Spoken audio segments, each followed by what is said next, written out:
Yes, my main topic is emotional well-being in ELT. At the same time, talking about holistic education, we can spend hours and hours. That would take us so long. So I just put the ABCs, okay? And without further ado, thank you for the introduction. Yes, I will be talking about different areas so you can have a look a little bit. Thank you for the introduction. Now, you may be wondering why I insert things from neurolinguistics or neuroscience or cognitive behavioral therapy.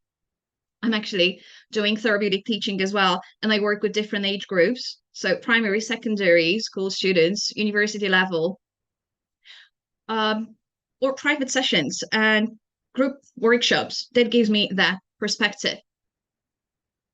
And when you think about education, now, effective education, what does it mean to you? And when you say students, like what comes to your mind? My students? I always encourage reflection. And our meeting here is like a lesson, isn't it? Because we're learning to lead, to empower. Okay, I'll just quickly see the chat. Now you can pop in there and give me some of your ideas. My students, what are the individuals? What are the expectations? And what is the reality? What are the goals, the needs they really have? And how do you know that your students are discovering their full potential? How can we measure all that? Now, what 21st century skills are you teaching now? Very important. Self-reflection, going back, okay, to your lesson plans. And the crucial element I'm going to talk about is emotions. Mental health in a broad sense and emotional well-being. Uh, yes, checking the chat as well. So if you have any answers, I will be reading your input as well. So I'm really interested in what you think about it. The expectations, very important. Okay, and then the reality. So students, my idea is they are individuals, right? And it's all about how effective the learning is.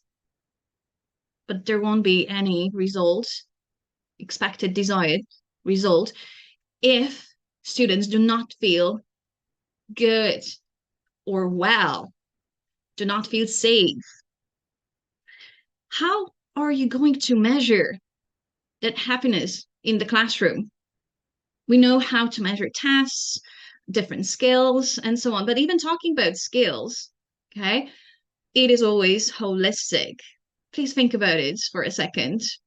Reading, writing, productive skills, speaking, writing. Yes, we can see it. Reading, listening, receptive. That's all happening in someone's head. But what we see outside, now, the classroom is one of the learning environments, right? And we are used to using some measures. We see the progress, we measure that. Now, from CBT, cognitive behavioral therapy, I always use a scale. So 0 and 10. Where are we now? 1, 2, 3, 4. Okay, where is the progress? The focus is on progress, improvement, and development. Potential, keyword, and skills. But, well, knowledge without using it effectively would mean nothing. So intelligence is using it for change, visible change. So for me, it's results that students can feel. They know what this is about. Possibly something more. Now, um, visuals are quite powerful. So to me, students, individuals are like seeds, and we do not teach a seed how to become a tree, right? Think of an apple tree and then give fruit. No, we don't do it. What we care about is creating the right conditions for growth. So that's why the garden, okay? And the tools, the strategies, and the diversity as well. There are so many different kinds of fruit or even vegetables if you prefer, but it's the nature. And we are talking a lot about it. So I think that reflects it quite well. I'm checking also the chat there. So yes, holistic sense is a must in the classroom. I'm reading the input here. Thank you so much. It's the sense, absolutely. Now, sometimes I say that teachers are like doctors. Okay, it's the assessment, examination, and then the needs and skills, and we're suggesting the way to go forward. So, I think you agree with me that we are more than teachers. So, again, the foundations of emotional well-being, holistic approach. You may say, why this idea? Is it new? Well, not really, but the crucial elements have always been there with us. Yeah, it's so popular. So the heart, effective teaching, that is at the heart of all subjects. So have a look at the images and I wonder what ideas are coming to your mind. To me, is focus, okay, concentration, you know where you're going, balance, finding the balance as well. And the steps, yeah, step by step, the importance of little steps, but you know where you're going. It's knowledge and delight there in front of you. Okay, doing things together. Okay, that's why it's wholeness. If you have a student, it's an individual, very good. But at the same time, think about yourself. It's just part of the global community. If you're preparing a learner for the world and to exist there well, it's knowledge and unity, collaboration. I'll tell you a little bit more about it in a second. So, not just the academic part. And the last picture there is that if you do not stop, if you do not take time for reflection, everything's going to pass by quickly and you're not there. You're not participating actively. Okay. I move on there. So the ancient wisdom is about growth, wholeness, awareness, consciousness, connection, acceptance, and discovery. Maybe you've heard of Socrates, Plato, or Aristotle. So, experiential learning. It's quite well documented.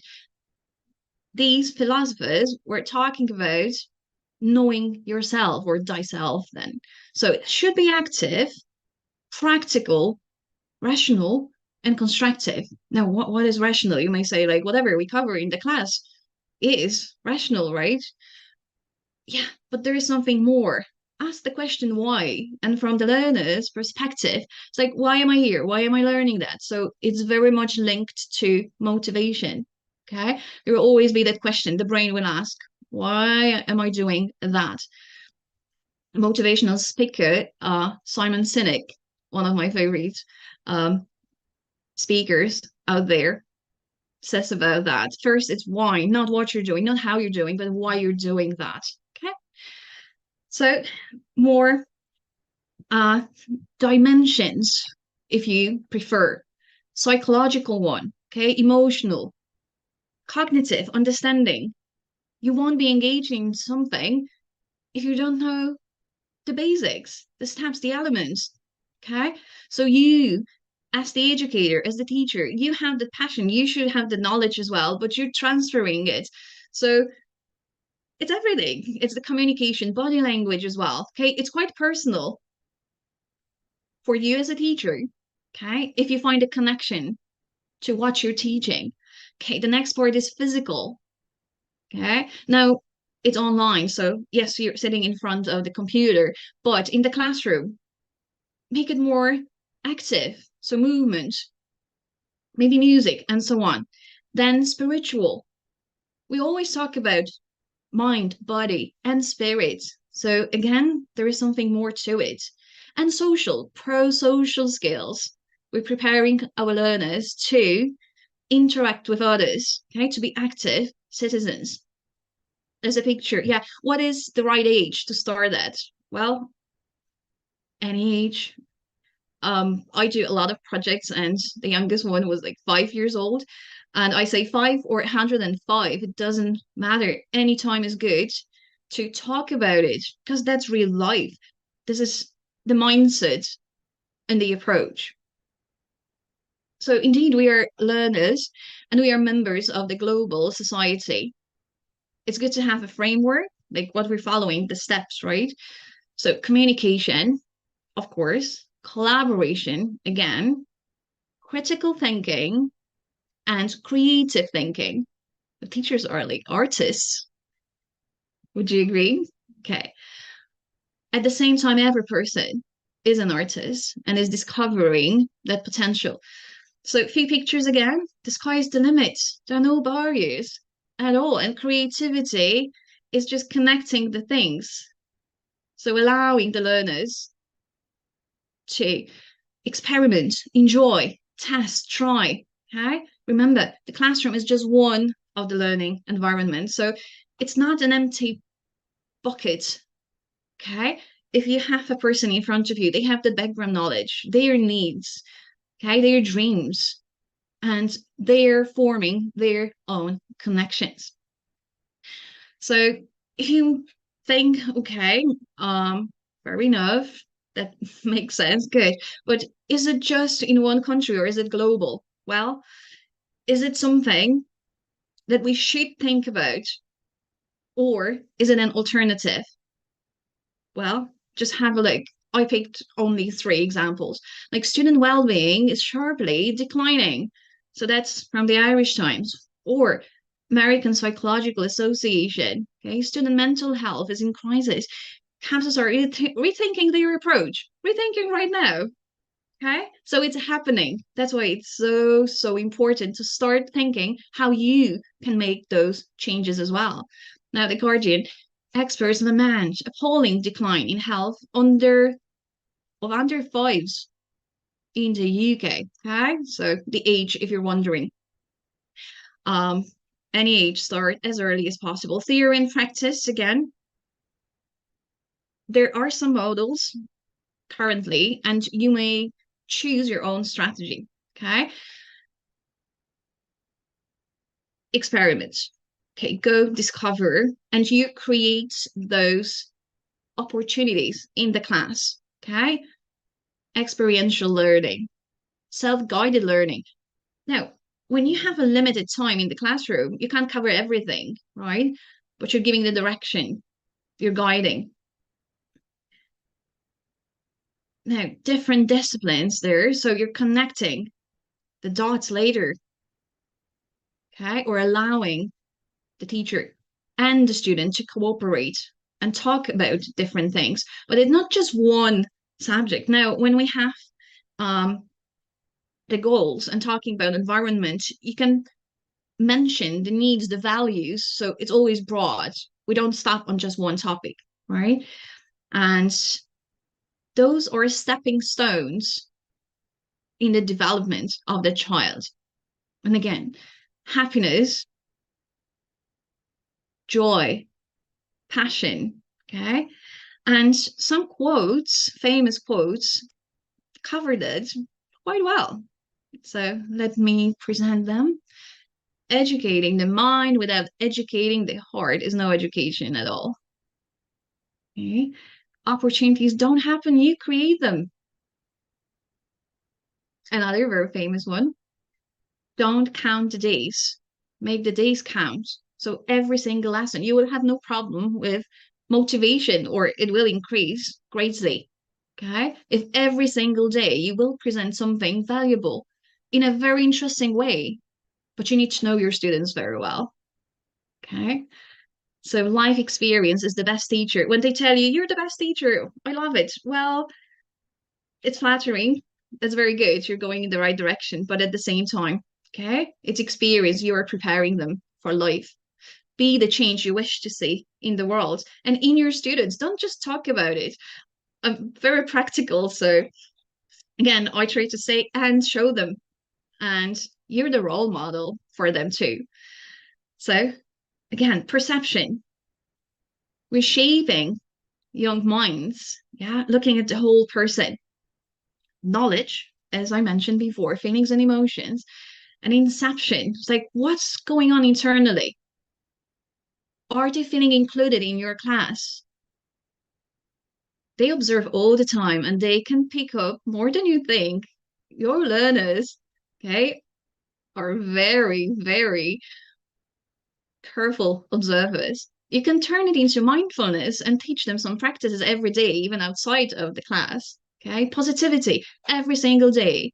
Yeah, I'd love to come to a lesson when the atmosphere is great. There's always fun, there's something new, and I can express what I say, what I see, and how I understand things. So the attitude, okay, your attitude determines your altitude, how far you will go yourself and with your students.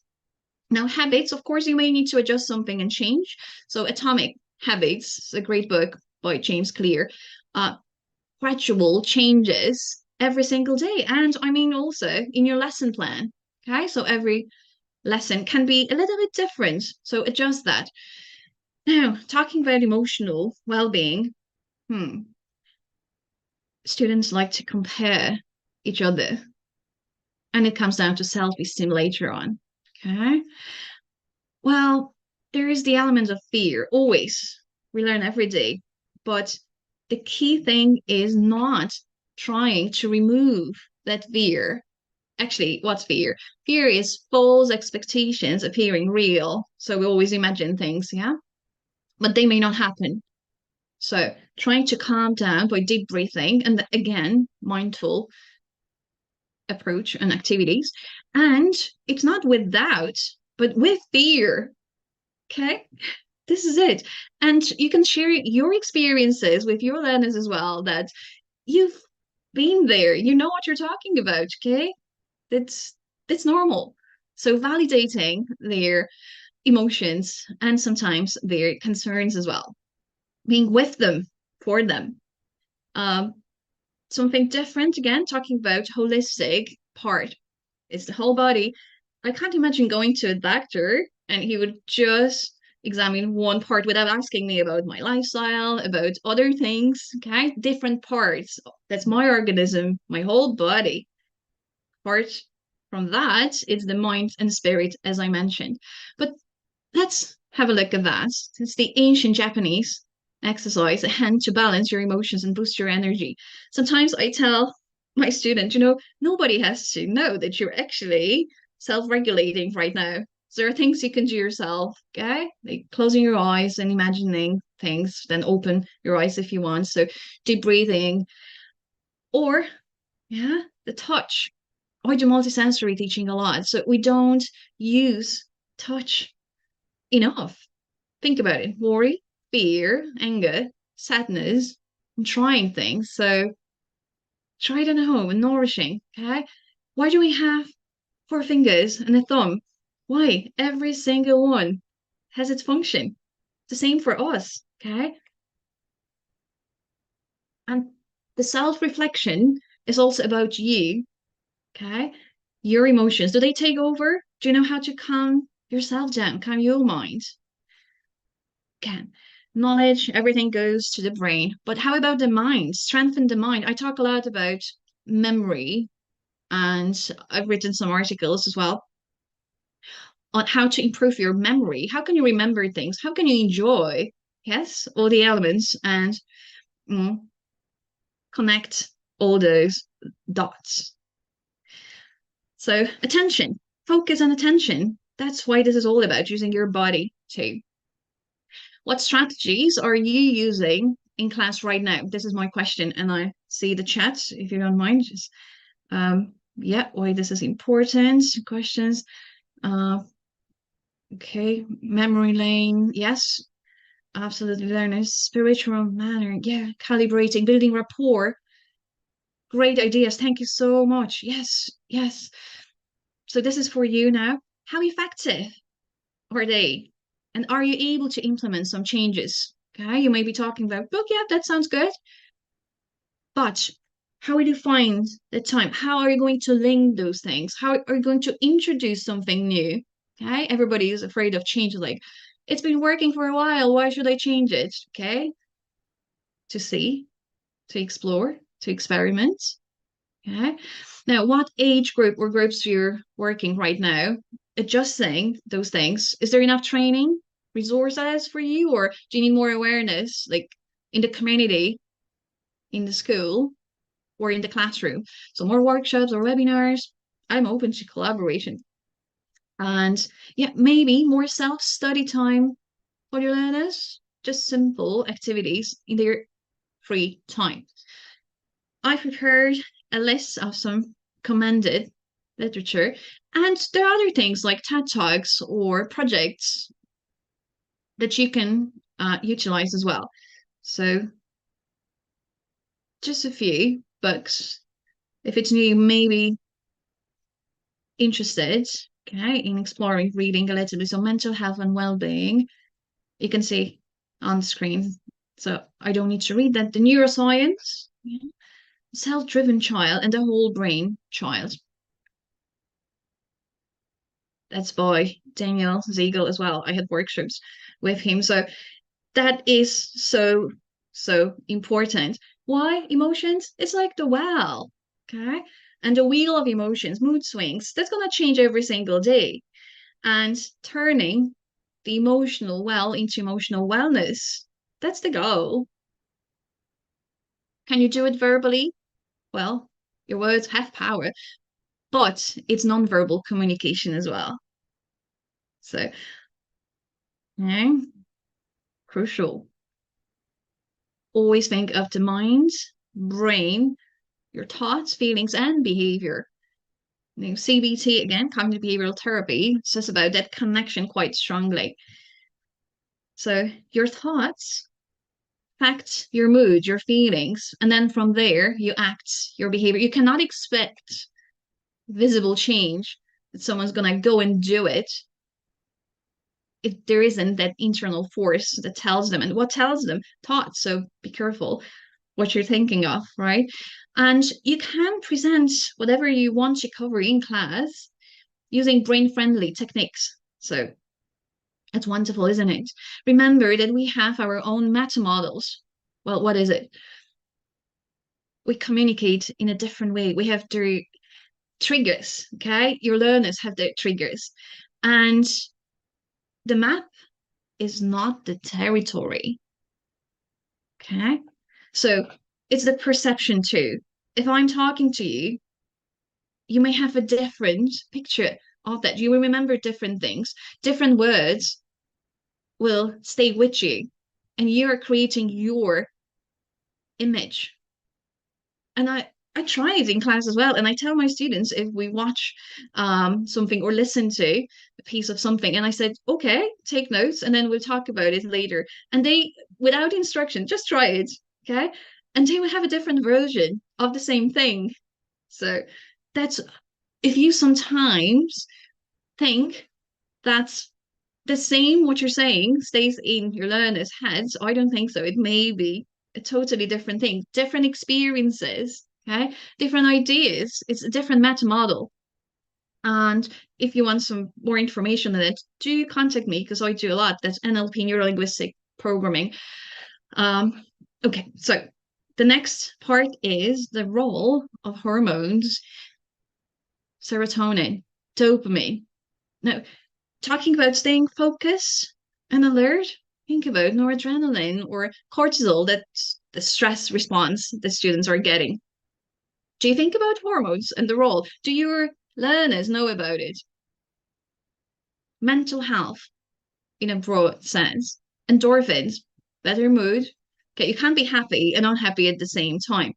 So if you focus on creating a great atmosphere there, you're reducing the cortisol level. And think about breaks, okay, mental breaks or movement breaks, because the study time has to be optimal. There are different techniques again, like the Pomodoro techniques that you tell your students maybe for revision time, okay, study time, and then you take 5 minute breaks, like 25 minutes. Enough. In the class, try to break it down into manageable chunks. So I would even say, and I tell my students, okay, guys, short activities, feedback, input, and I change that. So it's always multi-sensory, brain friendly, and it's new, so it's never boring in a way. Or you need to observe them as well. Again, it's the body language, what they say, what they not say. Okay. Well, creating that flow, what I'm getting at is if you're going with that flow, there's no boredom. Okay. So novelty, variety, but most importantly, they need to feel safe in your class. Sometimes we think, okay, let's start, let's move on. And I don't ask them, how are you? I ask them, how are you feeling today? And my second question is, what are your energy levels? Tell me. And the scale from 1 to 10, where are you? Okay. Some may be sleepy, some may be, absent-minded, some are eager, excited. So trying to balance that. And well, why is that so important? It's about the limbic system right now. And maybe you've heard about the amygdala hijack. It's a fight, flight, and freeze response or reaction.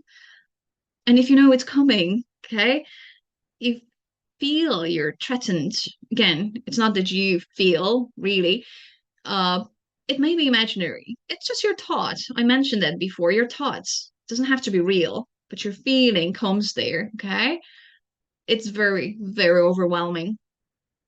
And the amygdala hijack means that it's just too late now. You cannot focus. You cannot utilize your other functions like critical thinking, higher order. No, no, thinking, emotions, amygdala, number one, opens the door or closes the door to the rest of what's going to happen in the lesson. Okay. So think about hippocampus, memory, conversion, thalamus, hypothalamus, but amygdala, number one. And my students know those names because it's my passion. I present complex ideas from neuroscience in simple terms. I have some workbooks, resources on that. If you want to share with your students, please contact me. And yeah, they know it. And I tell them, okay, you feel it's coming. And sometimes I share as well my thoughts and I say, guys, okay, uh, this is internally, you may be feeling the same, or I'm looking at you and some of you probably are feeling this or that. Okay. So you know the techniques, deep breathing. It's like, okay, 7. Mentally, you're counting then. Take a very deep breath, hold on, and exhaling. And it's totally okay in my class to do it. Quite often I start with a mindfulness exercise or mix and mingle. Crucial part, just stand up and I always say, okay, move around, change your partners, 2 minutes. I shorten the time sometimes on purpose, okay? Just to show them, okay, keep your mind active.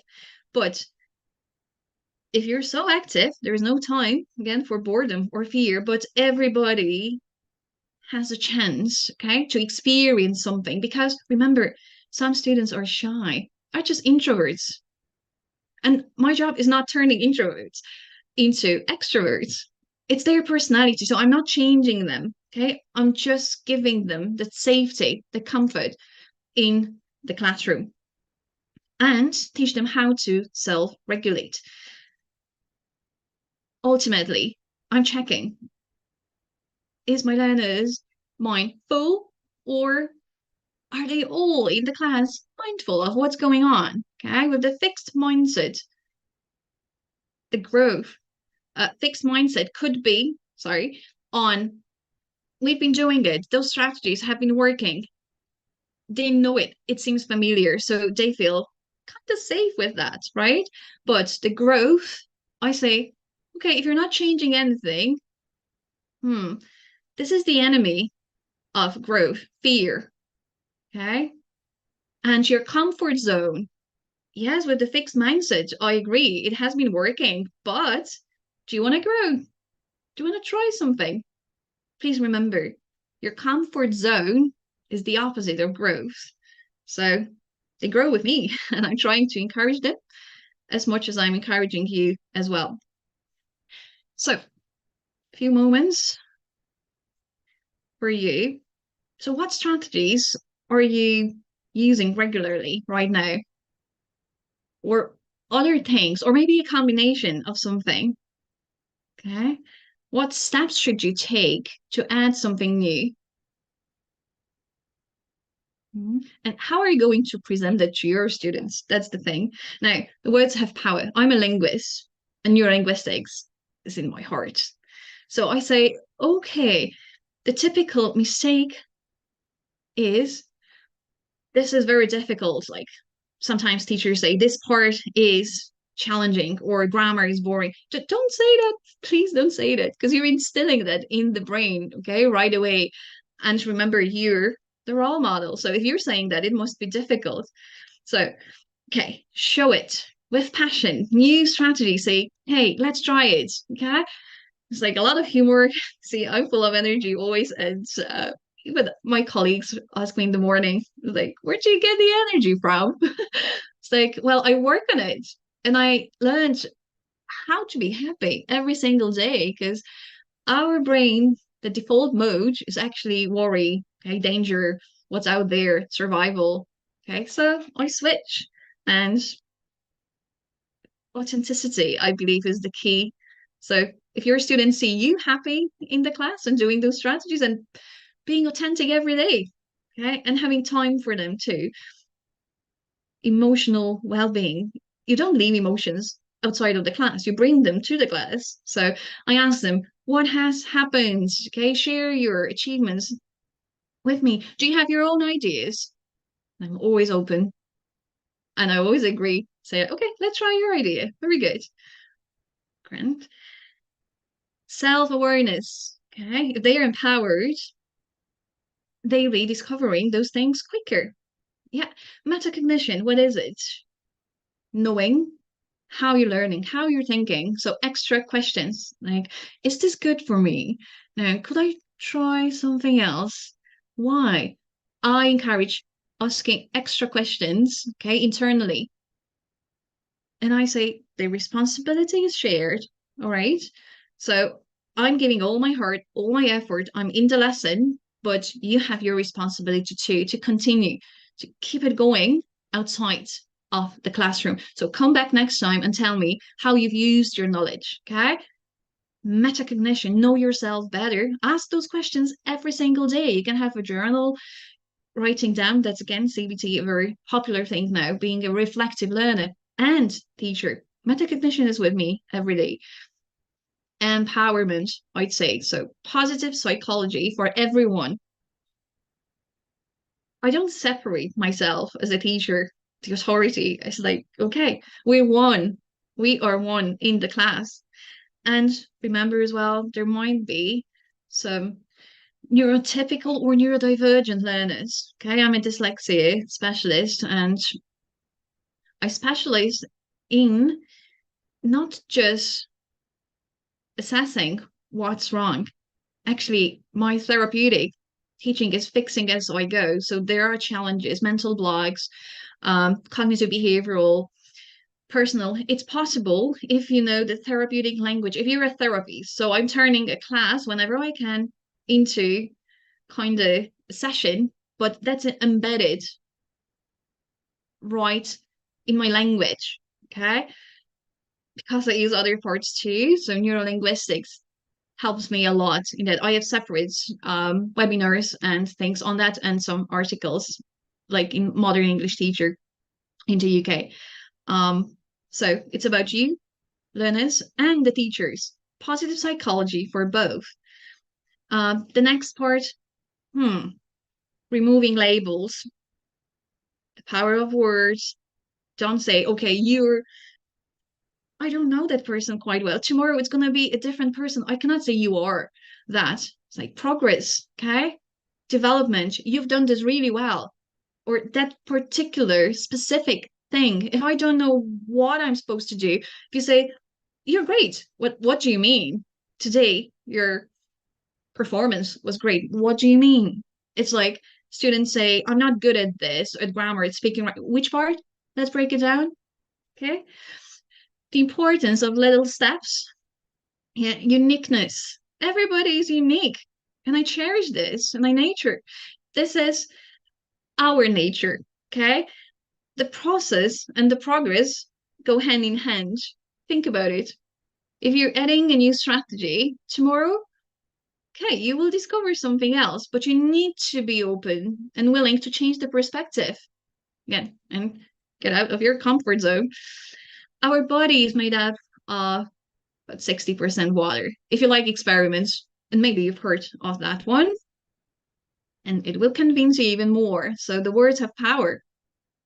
Do you use positive language in the class? I avoid like don't, never, nobody, no. Our brains don't like negativity, number one. But what we say, okay, is the energy, and energy travels and stays in our body. So check it out, please. Famous experiment on water. And by saying thank you, this is the shape that Japanese here scientists discovered in his experiment. Anyway, moving on. If you like games, playing activities, please do them. So music, movement, promoting better understanding, okay? Aesthetic, instilling values, resilience, nurturing all that, and the connection to the wider world. Remember, that's just the classroom. They go out there, okay? We're part of it, part of the environment. So ask them personal questions or view in a way that what do you think about it? How are you going to protect the environment? What can you do? Okay, it's like a chain and you're one part of it. So interconnectedness of all things, holistic, the whole person, the whole world. That's my thing. Now, if they understand that, they want to share how they see the world, it's important to teach about multimodality. And I've picked two great positions there, one by Cambridge, one by Macmillan, are great sponsors. So yeah, understanding and composing multimodal projects. Currently, I'm doing a lot of projects uh, where learners, different age, can express and see their world. So different forms, especially these days with um, not just the books, not just the words, it's gestures, it's podcast images, multimedia. Okay. I always say be yourself and be unique and dream big. That's my motto. And for you as well, reflection, guys, takeaways. I do hope that you will reflect on those things, on your practice as well. And the very last picture that I think represents the wholeness of us as the global community, of us as one person, okay? Feeling, mind, body, and spirit at the same time. We're working together, okay? And you're together there with your learners, looking after their emotional well-being, following the holistic approach. If you're ready to connect, I'm on LinkedIn and other places, so you can contact me by email.